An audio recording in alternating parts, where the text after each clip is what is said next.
If you love to travel, Capital One has a rewards credit card that's perfect for you.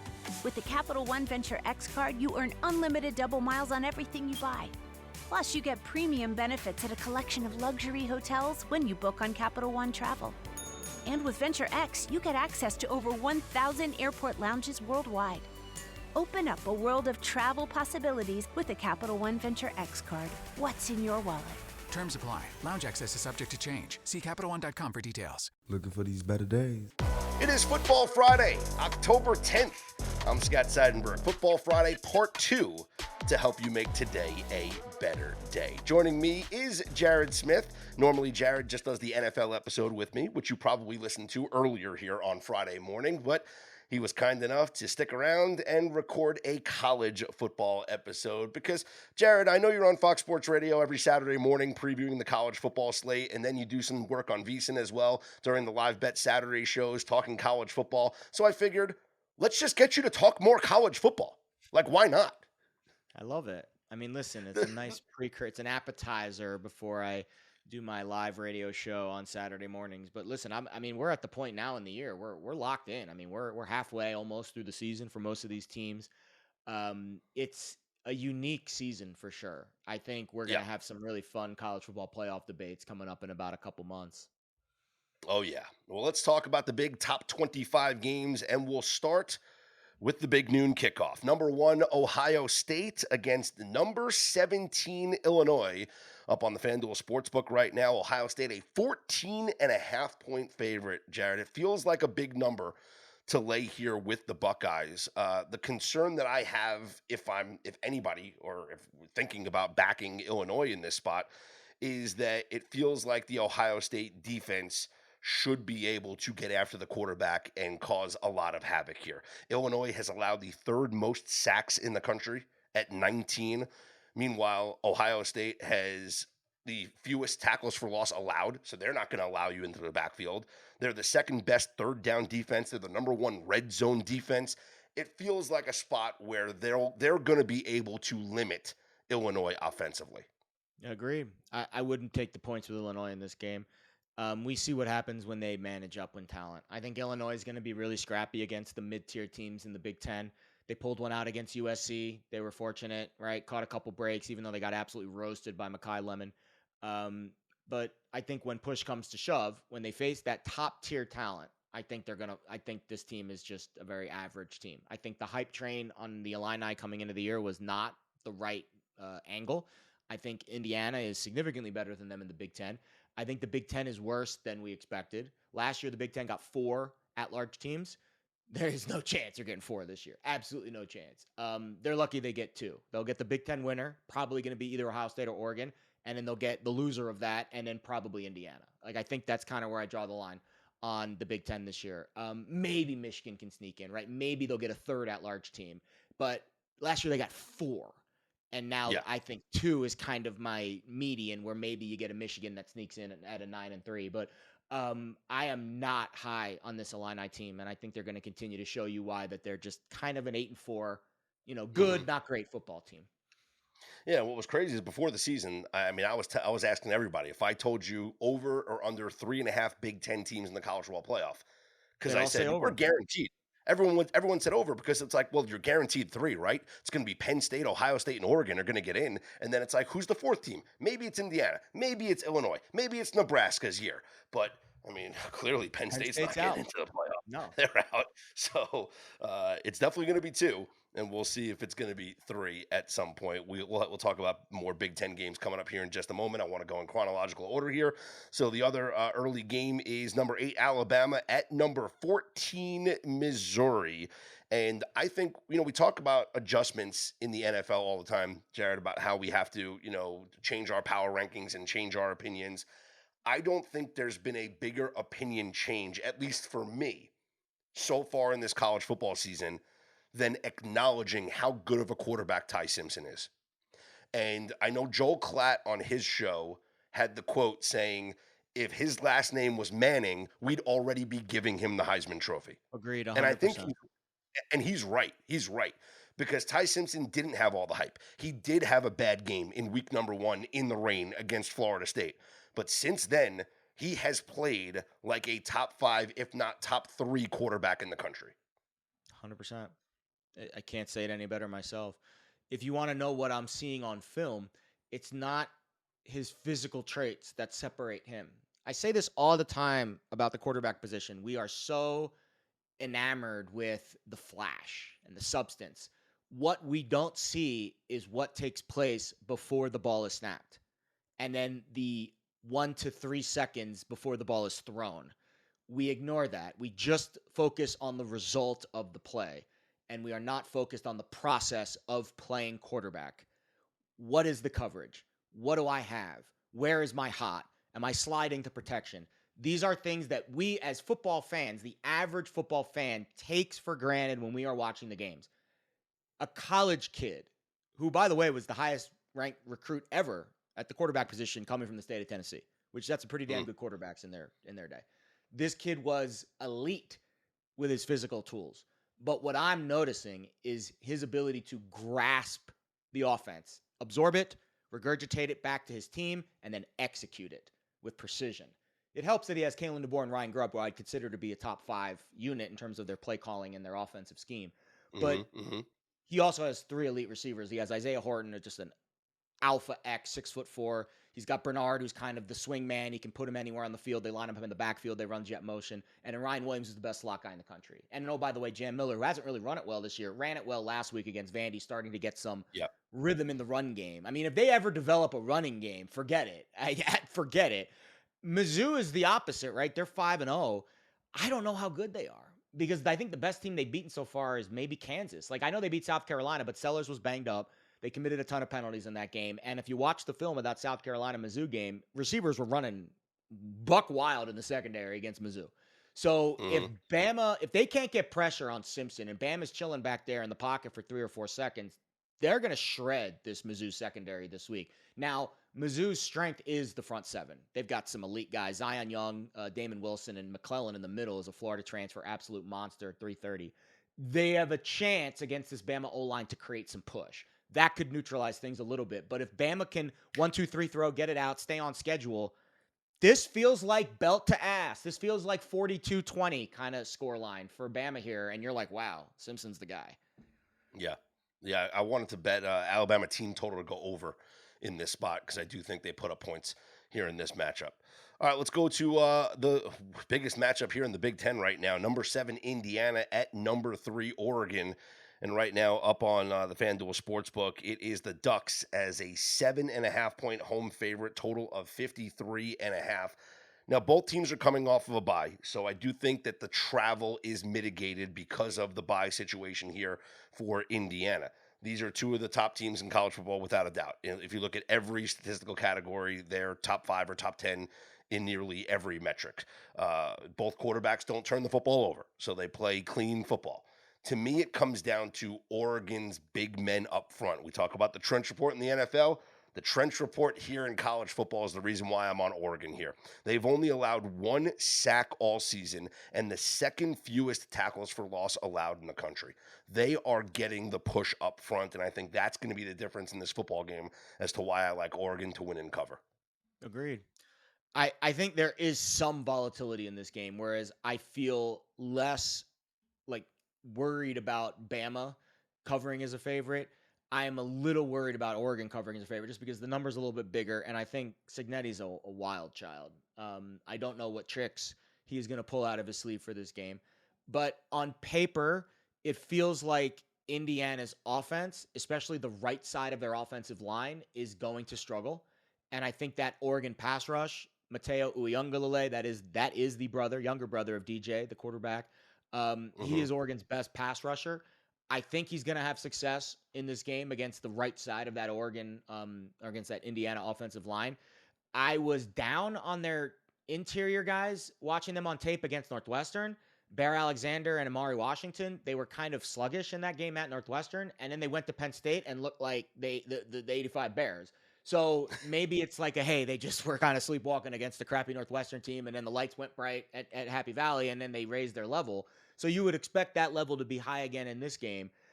I want to say Oregon secondary, the questions have been answered, but I just don't know, again, if they were tested at Penn State, because really, Penn State didn't attempt the forward pass until the fourth quarter, and then they got Yep. shredded. So I think, again, I think Indiana, who's got some pieces on offense, right? Surratt, you remember from last year, EJ Williams, the Clemson transfer, big body kid, 6'3", 200 pounds. And then Omar Cooper is kind of their Z. He's got 18 yards per reception. Like, I think these Indiana receivers, if the protection could hold up, I think they can cause some problems here. The thing about Mendoza that I like, the quarterback, 1, 2, 3 out, right? 2.2 second time to throw rate against Illinois. Like, that's lightning quick. His average for the season is 2.5. So you want to say, well, the Indiana offensive line sucks. The pass rush is going to get there. Same thing we talked about in the Browns-Steelers game. If Mendoza's getting it out, bing, bang, boom, 1, 2, 3 free access routes, I think they might have some success here. And also if they can run it with Hemby. So fun game. I'll be honest. I'm not going to bet this game spread-wise. I think the over makes sense to me because if Indiana can stay on schedule with some of that quick access stuff, I think they're going to put up some points. But Oregon, I think, especially against the undersized Indiana defensive line, should have some success and should be on the front foot for most of this game. Oregon also one of the very few teams that are perfect in the red zone this year, 23 for 23 with 19 touchdowns scored out of those 23 red zone trips. So they don't settle for field goals. They put that thing in the end zone, baby. All right, let's move on to the Red River Shootout. That's right. I'm not calling it a rivalry, Jared. I'm old school. It's the Red River Shootout. Number 6, Oklahoma against Texas. And the big story here is the availability of Oklahoma quarterback John Mateer. Now, during the week, Brent Venables in Oklahoma played at Coy. They moved practice indoors. This was the most hilarious thing I've ever seen. So they practice indoors on Monday and Tuesday. He's asked about it. And his explanation to the media, they were like, are you trying to hide something? Do you not want people to see like what's going on in your practice? And he's like, no, it's 90 degrees outside and we just want to get the guys inside. We got a brand new AC unit in there. We're just trying to keep everybody comfortable and cool. And we just want to get out of the heat, right? The problem was it was 75 degrees at a high on Tuesday. It was 63 degrees on Monday. No 90-degree heat there in Norman, Oklahoma. So just a bullshit excuse there from Brent Venables. Now the injury report came out on Wednesday, said he was questionable, John Mateer. The injury report came out later on Thursday night and now upgrades him to probable. So if John Mateer does play in this game, it's another reason why I like Oklahoma. But even if he doesn't, Jared, to me, the handicap comes down to the Oklahoma defense. Tied for the most sacks per game in the country at 4.2, second most tackles for loss. They're the number 1 third down defense in the country. They're number 1 in defensive success rate. They're number 3 in defensive havoc. Texas and Arch Manning have not shown me enough that I can trust them to score against this Oklahoma defense. So one of my bets is going to be on Texas's team total to go under 21.5. And then the other bet is Oklahoma money line in this game. It's fair. I don't have a strong opinion on this game just because I don't have any context on the Mateer situation. I can tell you that if I was Venables, I would be doing the exact same thing. Yeah. And I would be screwing with the media as much as possible because he can. I mean, that's the way it works, is he could say whatever he wants. Was he going to drop a Bob Vance refrigeration line next to kind of plug the air conditioning unit there? And I don't know if for those Office fans out there, you get that reference, but it was just like, I think he's just, again, trolling us at this point. If Mateer does play, this is a thumb injury. How is his grip? Can he throw it accurately? Yeah. This is his throwing hand. Very, very volatile situation, I think. You might get a scenario where he literally starts the game, plays a drive, and then is like, I can't throw it, or the ball's coming out funny, or he throws a pick and then they go to Hawkins. Like, there's a lot of the breadth of scenarios here, I think, is very wide. The most likely one is the scenario that you played out, which is Texas's offense. It's not Arch, guys. The obvious narrative is Arch. The offense isn't great. There's 4 teams in the state of Texas top 50 in rush yards. Texas is not one of them. The running backs against Florida had 9 carries for 11 yards. In 2 games against Ohio State and Florida, Arch has been pressured on 35 of 78 dropbacks. That's not all his fault. We need to continue. We need to look at the full cake here. The icing might taste bad, but the batter is pretty rotten too. So I think Texas as a whole right now is a tough team to bet on. But these games get funky. How many of these games have you watched over the years? I'm sure many. These games get funky. I honestly, the more I talk about this game, the less I want to bet it. I think it'll be low scoring. I think Texas needs it more because they've already got 2 losses, but I don't see how they have a path against this. let's move on to let's see a couple of games that are intriguing here on the schedule. Number 22, Iowa State at Colorado. Iowa State, a small 2.5-point favorite. Does Dion, going through his procedure, being away from the team for a couple of days, does that impact how the preparation is for this game? Do we like going with Rocco Becht here on the road? I kind of like the over in this game. I feel like both teams are going to be able to score. 51.5 feels low. Plus, it is elevation, so maybe that does come into play here, favoring Colorado against Iowa State. I don't know how I feel about a side. I think I kind of want to be on the over, though. Yeah, I'll be honest. I'll always tell you when I have an opinion on a game and when I don't. I have zero opinion on the Big 12 this year as a whole. Wackiest conference in the country. It is wide open. On any given week, any of these teams can beat anyone. That's what this number is telling you. Iowa State was a top 15 team 2 weeks ago. They get pushed around by Cincinnati, who was unranked. Now this week, they're facing a Colorado team that is basically musical chairs at quarterback. Their coaches all over the map, and it's a field goal line. Like, I have no idea. I think this is the toughest conference to predict. Most of my wagers each week come from the SEC and the Big Ten. And the mid-majors, because we get good information from some of our friends, like Fez and his group gets good info on the mid-majors. But my specific wagers that I originate are pretty much all Big Ten SEC, because those are just the two conferences that I feel I have the best grasp of. No freaking clue what Iowa State is and what Colorado is week to week. Absolutely no idea. All right, let's talk about an SEC game here. Florida coming off of a big win last week, going against number 5 Texas A&M. The Aggies 7.5-point favorites.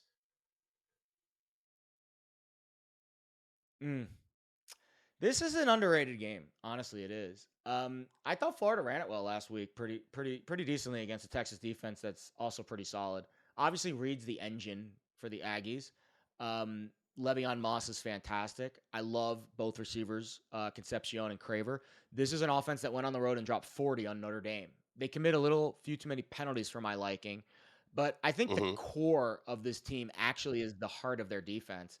Torian York, the middle linebacker, is, I think, the most instinctual player in college football. You don't see a lot of middle linebackers that are not physically gifted, but are able to make plays like a physically gifted linebacker would. He's almost telepathic in reading kind of where the ball is and which hole it's going to be placed in.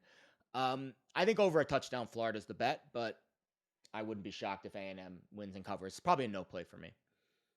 All right, 2 more games, one in the SEC, one in the Big Ten here. Let's talk about number 10, Georgia at Auburn. Georgia laying 3.5, and the big question for Georgia is, will they be without one or maybe both of their offensive tackles, as both Freeling and Green have been limited in practice all week? Rock fight. I bet under in the first half. I think 23.5. You know how the full games go, but you bet the full game, I think, at 46 or 47 and feel good too. Key here is obviously you mentioned it, the Georgia run game with their offense. That's what they want to do. They want to run counter. They want to run pin and pull. They want to slam it down your throat. They're a very run-heavy offense. Gunnar Stockton's legs are also a big factor. And listen, Auburn's defense has beef, right? Like I looked at their D-line. Crawford, their DN, 6'4", 320. Blockton, the tackle, 6'3", 300. Jamison Travis, the nose, 6'4", 330. And then Keldrick Falk, who I think is their best defensive player, the edge rusher, 6'6", 255. I mean, he again, long, lanky, gets around the edge. So they're very big up front. They're going to probably shut down the run, especially if Georgia's offensive line is a little bit hampered. For Auburn's offense, it's maddening. We know they love to run RPO. We know Gus is in, Hugh Freeze is in Jackson Arnold's ear the entire freaking game, which makes Jackson Arnold very, I would say, jittery sometimes in the pocket. It's very easy to shut down this Auburn offense now that we've seen him a few weeks, right? You play bracket coverage on Cam Coleman. You don't give up the deep play over the top. You make Singleton beat you one-on-one, which he hasn't been able to do because he's a undersized slot receiver. And you just continue to stack the box and make Jackson Arnold pull it in the run game.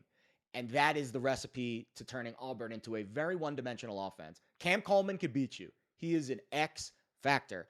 But Kirby Smart's had his experience with these types of receivers. You play dog coverage. What's dog coverage? Corner underneath, safety over top, and you just don't allow that explosive play to beat you. If you do that, Yeah. you turn Auburn into a 2-3 yard cloud of dust offense, and I just don't think that's beating Georgia. But this does feel like a rock fight game. And final game that we're going to talk about here, Michigan at USC. USC is a 2.5-point favorite. And I want to credit Sharon Moore and Michigan for trying to change the narrative last year. They went out west. They went to Washington. They lost. They were ill prepared. It was a tough road trip for them. So they left early this year. They left yesterday on Thursday, and they are practicing today at the Bolt, which is the Chargers facility in El Segundo. So maybe Jim Harbaugh will have a conversation or two before the Chargers get ready to go travel to play their game, if in fact they're there. I don't know when the Chargers are traveling out, but I'm sure Sharon Moore and Jim Harbaugh have chatted a little bit here. So he's trying to get his team acclimated to the West and the time difference, and also just get in, maybe throw a little spark in them practicing at an NFL facility, home of the Chargers. I don't know if that's going to do anything for the players, give them a little boost here. To me, I look at Bryce Underwood. 2 road starts, hasn't looked good in either of them. This is a different team, clearly, away from Ann Arbor. Meanwhile, USC has had a bye to think about that loss to Illinois. They've prepped for this game. They are number 1 in adjusted net EPA per play. They're number 1 in offensive success rate so far. And I think Jaden Maiava in this passing attack is going to be able to score points here against Michigan. I was going to bet the USC team total to go over, but then I saw it was at 30.5, and I just don't like that number. Like, I wish it was 28 or something like that, where I can just get the 4 touchdowns and then cash it, 27.5, 28. That would be a play for me. I think USC puts up 30. I like USC to win this game, if we're being honest. I think that Bryce Underwood struggles on the road, might happen here again at the Coliseum. I like USC a lot in this spot, actually. I agree. I think, again, Michigan's another easy team to defend. Bryce Underwood has the explosive factor where he could just wow you on any given play, kind of like Cam Ward. But at their core, Michigan runs the ball out of the I formation and they slam it down your throat. And if you can shut that down, you can make them one-dimensional, or you could take away any of their one dimension, which is running it. I think you can really make it tough for them. And yeah, you're right. I don't think USC is the environment that Norman was when they went to Oklahoma. Sure. But I do think there is an element of different quarterback away from home. But also, there's going to be a moment where Bryce Underwood grows up. I think you have to respect, right? Like, the reason that USC is not my favorite play of the week is because at some point, I think Bryce Underwood's going to mature. Maybe it's not this year. Maybe it's in this game. Maybe it's later this year. Maybe it's against Ohio State. But I don't want to bet against him, if that makes sense, because I do respect the talent and the generational talent that he has. But I think on paper, without Bryce Underwood stealing this game, USC should win, and they should win by a score at least. Yeah, that's where I'm betting this game. Before we wrap up, do you have another best bet that we didn't talk about? For me, I'm on Utah. Utah laying the 6 against Arizona State is probably my best bet of the week. It's going to be rain and thunderstorms there in Salt Lake City. I know Arizona's been practicing with wet footballs to try and get ready for it, but I think in the rain, it comes down to a running game where Utah ranks 4th in offensive success running the ball, 9th in rushing yards per game, and Arizona State 94th defensively in success against the run. So I do think if the weather plays a factor here, plus just look at that home advantage here for Utah, 21-6 straight up at home since 2021. So I'm back in the Utes here in the thunderstorms coming on Saturday night in Salt Lake City. Yeah, I mean, I think, and that number's going to move because I think Levitt got announced out, or at least they dropped his injury status to doubtful. I think I saw that number drop on Thursday. Not a bad look. Again, the Big 12 is just any given Saturday in that conference, right? Arizona State beats TCU. They look like they're the team, and now they're going to get their butts kicked at Utah, and then it'll just, again, Texas Tech, I think, is the best team in that conference, but BYU has a case. I think TCU is still right there. I wouldn't count out Baylor either. I think all of these teams are all right in the mix. Very tough conference to predict. My favorite play of the week is Bama, for sure. I think we're going to look back on this college football season, and we're going to think 2 things. We're going to think, how the heck did Florida State beat Bama by 2 scores? And we're going to think, do you remember when Bama was a 3-point favorite at Missouri? That was funny. I don't think people realize how good this Bama team is yet, which is good for us. because I think if this game was played a month from now, Bama's a touchdown favorite on the road and not 3. So I think Bama -3 is probably my favorite play of the week. Love it. You can follow Jared on Twitter at Jared Smith Bets. Catch him on Fox Sports Radio coming up tomorrow morning, every Saturday morning, 9 a.m. Eastern time, as he'll be on Countdown to Kickoff and get you ready for all of these college football games coming up here tomorrow. You can follow me on Twitter at Scott's On Air. I'll be with you tomorrow night on VSiN, get you ready for the NFL slate on Sunday. And if you missed our Football Friday NFL episode, just go back and listen to it right here on the same Better Day podcast feed. Head to betterday.com for the Trench Report, as well as the fantasy football article as well. And we got some good stuff in the works as we get ready for the NBA season to start later on this month. For Jared Smith, I'm Scott Seidenberg. Here's hoping you make today and every day a better day.